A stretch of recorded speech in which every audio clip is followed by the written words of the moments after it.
right, lesson 18 is about God's gift of possessions, and we're going to start by having you think about, let's say you bought a really nice gift for someone. To make it a little more concrete, we'll say someone like your cousin.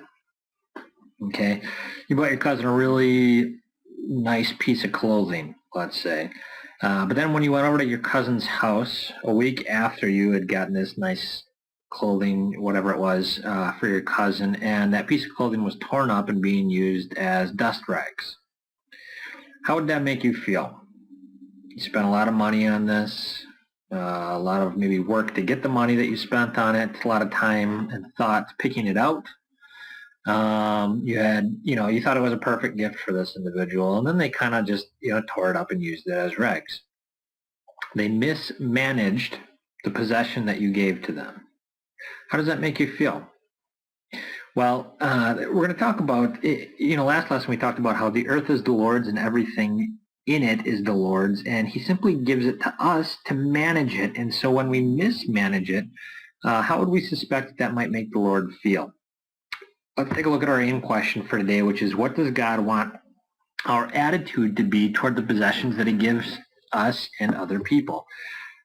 First question to answer that bigger aim question is, how do we sin against God's gift of possessions? Luke 15, beginning with verse 11, says, Jesus continued, "There was a man who had 2 sons. The younger one said to his father, 'Father, give me my share of the estate.' So he divided his property between them. Not long after that, though, the younger son got together all he had, set off for a distant country, and there squandered his wealth in wild living. After he had spent everything, there was a severe famine in that whole country, and he began to be in need.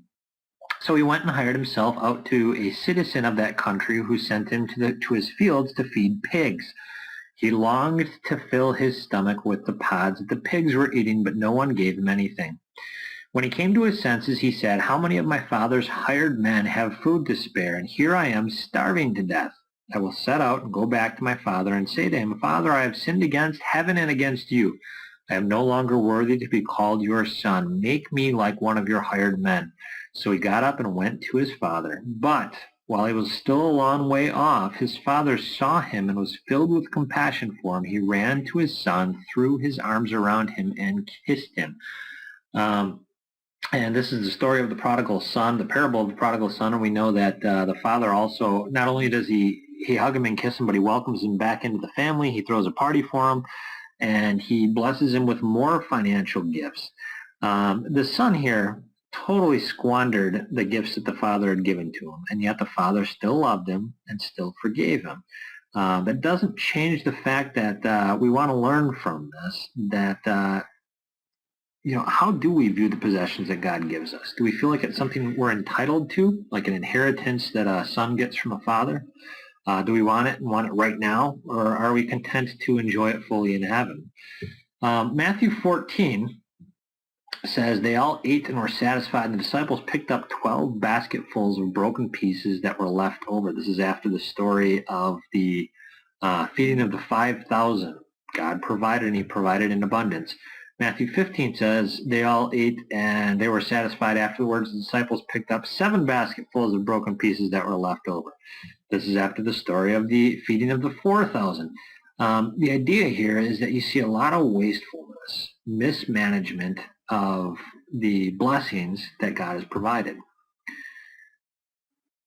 In reply, Luke 10 says, "In reply, Jesus said, a man was going down from Jerusalem to Jericho when he fell into the hands of robbers. They stripped him of his clothes, beat him, and went away, leaving him half dead." This is the parable of the Good Samaritan. And Proverbs 22 says, "He who oppresses the poor to increase his wealth, and he who gives gifts to the rich, both come to poverty. Do not exploit the poor," that means take advantage of the poor, "because they are poor, and do not crush the needy in court." So the second point here, we sin against God's gift of possessions by robbery, taking from others things which don't belong to us. Now understand that can be money, that could be material things, that could be intellectual property like answers from a test. John 12 says, he did not say this because he cared about the poor, but because he was a thief. As keeper of the money bag, he used to help himself to what he was put into it. This is referring to Judas Iscariot. Judas was the guy who would eventually betray Jesus over to the Jewish leaders and Roman soldiers for 30 pieces of silver. But here earlier on in John's Gospel, we see that Judas certainly does have a problem with the love of money, and he's willing to do just about anything to get it, including steal from the money bag that was the common bank account, you might say, of Jesus and his disciples.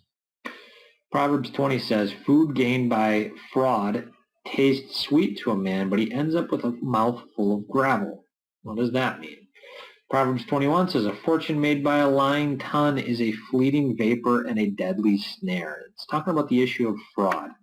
Any kind of dishonest dealing, sales that aren't accurate and are deceptive, perhaps. Pressure sales is a common way this is done today, forcing people to buy things or telling people they need things that they don't really truly need. This is what's called fraud, and it's illegal. Luke 12 says, then he said to them, watch out, be on your guard against all kinds of greed. A man's life does not consist in the abundance of his possessions. And like many of the commandments that we've looked at, we understand here now that if you can control what goes on in your head and your heart, it will certainly affect what happens in your life. And therefore, if you can control your greedy thoughts, if you can be contented and not constantly desiring more and more and more stuff, if you control those greedy thoughts, which in and of themselves are sinful, you will prevent yourself from falling into other ways to break the seventh commandment, things like fraud or dishonesty or robbing or thievery. So key point number one is that we sin against God's gift of possessions by wasting them, by taking them from others, and by thinking greedy thoughts.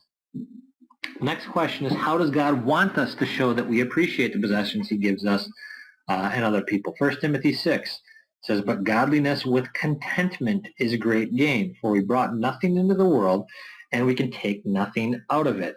What is contentment? Contentment is being happy with what it is that you've been blessed with and knowing that's enough for you, knowing that that's exactly the amount that God has wanted you to have, nothing more, nothing less. If he gave you less, you'd be in want. If he gave you more, you might become dependent on thinking, you might put your confidence in the blessings that he gave you as opposed to putting your confidence in him and in his promises to you. So we're to be happy with whatever God has blessed us with in life. Colossians 3 says, slaves, obey your earthly masters in everything, and do it not only when their eye is on you and to win their favor, but with sincerity of heart and reverence for the Lord.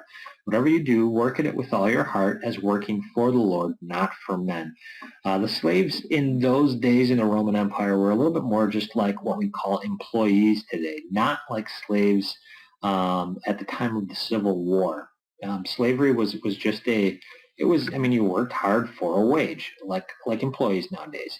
And so we're supposed to be obedient to our bosses today, which would be the equivalent of masters then. And we're supposed to put in an honest day's work for an honest day's wage. So you're not supposed to be sleeping on the job or taking breaks that you're not allowed or, daydreaming while you're supposed to be productive in your work. You work hard just as if the Lord were watching you, because he is, and you're doing it to his glory. 1 Corinthians 10 says, nobody should seek his own good, but the good of others. And Proverbs 11 says, a generous man will prosper. He who refreshes others will be himself refreshed. The idea here is that we show God we appreciate his possessions when we help others keep theirs as well, which is just like Luther's explanation to the seventh commandment, that we help others keep their property and business. Just as we're supposed to be content with whatever it is that we're blessed with, we should help others be content and maintain their property, their business, their blessings as well. Key point number 2 says God wants us to show our appreciation by being content with what we have and by helping others in any way that we can to keep their money and property. So we're going to skip over the discussion questions here, but just take a moment to think through them. The first one says here, Joshua said, "Today is my lucky day. The bank teller gave me $110 instead of $100.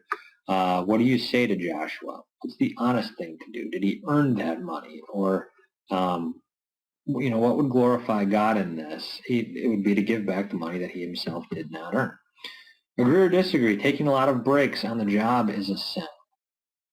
Some jobs allow you and command you that you take a certain amount of breaks every several hours or so, a 15-minute break every 4 hours or something like that, a lunch break. But there's other jobs where you might work a little bit more privately and you could get away perhaps with taking more breaks, but that would essentially be cheating the company. And so it's really something that you want to think through. Am I breaking the company's code? Just because I can get away with something doesn't mean that I'm not sinning by doing it.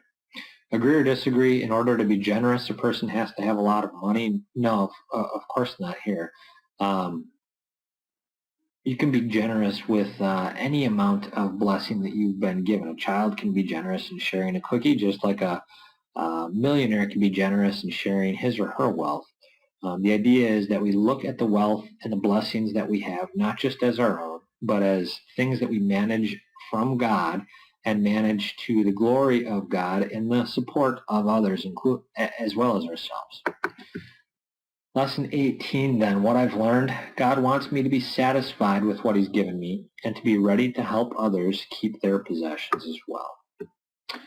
A couple quick vocabulary points here. Just a subtle difference between theft, which is taking something secretly, and robbery, which is taking something by force. And both of those are a little bit different from fraud, which is cheating someone out of something and is probably the kind of stealing that most people are perhaps involved in today, dishonest business dealing. This has been lesson 18, God's gift of possessions.